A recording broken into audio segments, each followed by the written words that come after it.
अस्सलामुअलैकुम जी, कैसे हैं आप सब। मैं हूं वर्दा और आप देख रहे हैं मेरा YouTube channel Warda cooking and vlog. तो जी हमेशा की तरह बहुत ही ज़बरदस्त और शानदार सी रेसिपी आपके लिए लेके हाजिर हुई हूँ। तो आज हम बनाने लगे हैं वाइट चिकन पुलाव। बहुत मज़े का बनता है, बहुत ही ईजी बनता है।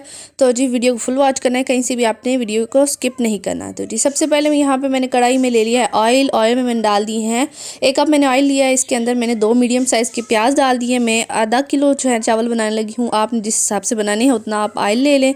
तो जी ऑयल में मैंने डाल दिए हैं। ऑयल जब गर्म हो गया तो उसमें मैंने प्याज ऐड कर दिए हैं। प्याज मैंने लंबाई में बारीक काटे हैं। और जी हमने प्याज़ों का जो है ना गोल्डन कलर करना है, लेकिन उससे पहले हम इसमें ऐड कर देंगे एक तेज़पात। ठीक है जी, एक तेज़पात इसमें ऐड कर दिया। बहुत ही अच्छी उसकी खुशबू आती है चावलों से। सालन में भी बहुत ही अच्छा जो है ना इसका फ्लेवर आता है।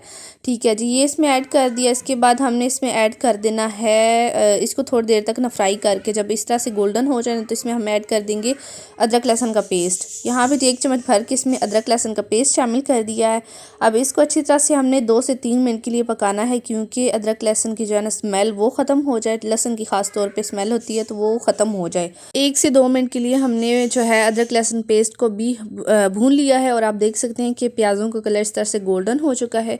तो इस टाइम पे आके हमने इसमें ऐड कर देना है चिकन। चिकन को पहले मैंने अच्छी तरह से धो लिया था, अब इसमें ऐड कर दिया है। तो जी हाफ़ के जी में जो है ना हाफ़ किलो मैं चावल बना रही हूँ, तो इसमें हाफ़ किलो मैंने चिकन ऐड कर दिया है। और चिकन को यहाँ पे मैंने इसलिए डाला है क्योंकि हमने चिकन को अच्छी तरह से फ्राई करना है। ठीक है, आगे मसाले में आपने नहीं ऐड करना, यहाँ पे हमने चिकन को पहले फ्राई कर लेना है 2 से 3 मिनट के लिए। ठीक है, उसके बाद मैंने इसमें ऐड कर दिया एक टमाटर बड़े साइज़ का, बड़े टुकड़ों में काट के इसमें ऐड कर दिया है। अब जी टमाटर अपना जो है ना पानी छोड़ देगा, तो उसका जो जब तक पानी खुश्क ना हो जाए और टमाटर अच्छे से ऑयल छोड़ दें तब तक हम इसको पका लेंगे। अच्छा, हम ना वाइट पुलाव बना रहे हैं, इसलिए हमने इसमें ना ज़्यादा सुरख मसाले नहीं ऐड करने। हमने ना जस्ट इसमें ग्रीन चिली ऐड करनी है, सब्ज़ मिर्चें ऐड करनी है। और इस तरह से मैंने चॉप कर ली हैं। 8 से 10 मैंने हरी मिर्चें ली हैं, थोड़ी दरमियाने साइज़ की थी। क्योंकि हम रेड मिर्चें नहीं डाल रहे इसलिए हम ज़्यादा ये हरी मिर्चें लेंगे और इनको अच्छी तरह से चॉपर में आपने चॉप कर लेना है। ठीक है, या बारीक काट लें। अब इसमें ऐड कर दी हैं हमने। कोई सुरख मसाले ज़्यादा नहीं इसमें मतलब ऐड नहीं करने, इसमें बस ग्रीन चिली ऐड करनी है। अब इसको जो अच्छी तरह से मिक्स कर लिया। इसके बाद जी हमने इसमें नमक ऐड कर देना है। नमक आपने अपने हिसाब से लेना है। यहाँ पे 1 चम्मच भर के मैंने इसमें नमक ऐड कर दिया। आपने अपने टेस्ट के हिसाब से लेना है। अब इसको 1-2 मिनट तक हम जो है ना भून लेंगे। इसके बाद जी हमने इसमें ऐड करने हैं खड़े मसाले। अच्छा जी, यहाँ पे एक अहम स्टेप है कि आपने खड़े मसाले हमेशा यहाँ पे जब भुनाई हो रही होती है ना यहाँ पे डालने हैं, जब हम पानी लगाने के नज़दीक होते हैं। पहले कुछ लोग डाल देते हैं जब ऑयल डालते हैं, तो उससे जो है ना उनकी भुनाई हो कि इनकी जो अच्छी सी खुशबू होती है वो ख़त्म हो जाती है। तो यहाँ पे जी 1 मिनट दालचीनी का टुकड़ा इसमें ऐड कर दिया है, 1 मोटी इलायची इसमें ऐड कर दिया है। इसके बाद यहाँ पे मेरे पास 3 लौंग है, इसमें ऐड कर दिए हैं। और अब जी मैंने इसमें 1 चम्मच ज़ीरा की ऐड कर दी है। इसके बाद जी मेरे पास जी 8 से 10 जो है ना काली मिर्चें हैं, वो मैं इसमें ऐड कर देती हूँ।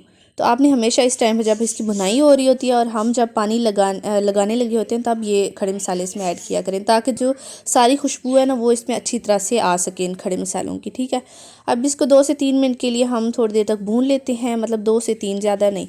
तो इसके बाद हम इसमें क्या करेंगे, पानी शामिल कर देंगे। तो ये ग्लास जो है ये इससे मैंने चावल को जो है ना मेज़रमेंट चावल की इससे की है। तो इसमें जो है ना मैंने 1.5 गिलास मेरे पास चावलों का था, तो मैंने इसमें जो है 2.5 गिलास ऐड कर दिया पानी का। ठीक है, आप अगर ज़्यादा बना रहे जिस हिसाब से आप चावल बना रहे हैं उतना आप ना उस हिसाब से पानी ऐड कर लें। तो यहाँ पे जो पानी मैंने ऐड कर दिया है, अब हम इसको जो है ना पानी को बॉयल आने तक इस पर ढक्कन दे देंगे ताकि पानी को अच्छे से बॉयल आ जाए। तो अब जी 5 मिनट बाद तकरीबन अच्छे से पानी का बॉयल आ रहा है। तो अब हमने क्या करना है, चावल इसमें ऐड कर देने हैं। तो जी ये तमाम मसाला वगैरह बनाने चावलों का जो है ना मसाला वगैरह बनाने से पहले मैंने चावलों को भिगो दिया था पानी में। ठीक है, तो अब जो है सारा पानी अच्छी तरह से इसका छान के अब इसमें मैंने चावल ऐड कर दिए। अच्छी तरह से इसको मिक्स कर लेंगे पानी में और इसके बाद इसको ढक्कन से ढक देंगे और इसका जो है ना पानी हमने खुश्क करना है अच्छे तरीके से। तो जी मैंने एक बार फिर से ढक्कन से ढक दिया है। अब हम देखते हैं जब तक पानी खुश्क हो जाए तब तक हम इसको जो है ना ढक्कन से ढका रहने देंगे। तो यहाँ पे जी मैंने 2 से 3 मिनट के बाद उठाया ढक्कन, तो ये देखें जी पानी इसका अच्छे से खुश्क हो चुका है। अब इसको एक बार फिर से हम इस तरह मिक्स कर लेंगे और एक कनी जो है ना आपने कच्ची रहने देनी है, एक कनी आपने पका लेनी है। 50% हमने यहाँ पे पकाने हैं और 50% हमने दम में इसको पकाना है। तो अब हमने क्या करना है, किसी मोटे कपड़े से इसको अच्छे से दम दे देना है। और दम देने के बाद ऊपर से कोई भी वज़नी चीज़ रख दें ताकि जो है ना इसकी भाप कहीं से भी ना निकले। तो यहाँ पे जी हमने तकरीबन 10 मिनट के लिए इसको दम दे दिया है। तो जी 10 मिनट हो चुके हैं, तो अब हम चेक कर लेते हैं चावलों को। तो ये देखिए जी माशाल्लाह चावल बहुत अच्छे तरीके से तैयार हो चुके हैं, बहुत ही ज़बरदस्त बने हैं। एक एक चावल अलग है, बहुत ही खिले खिले बने हैं। तो आपने जब भी चावल बनाना है, चावलों के लिए आपने खुला बर्तन इस्तेमाल करना है, कभी भी तंग बर्तन में चावल ना बनाएं।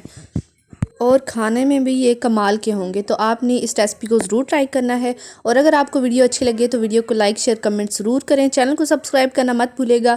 साथ में बने बेल का आइकन को लाजमी प्रेस कीजिएगा, ताकि इस तरह की मज़े की खानों की वीडियोज़ का नोटिफिकेशन आपको टाइम पे मिलता रहे। तो जी मिलते हैं हमारे नेक्स्ट वीडियो में, तब तक के लिए इजाज़त दीजिए। अल्लाह हाफिज़।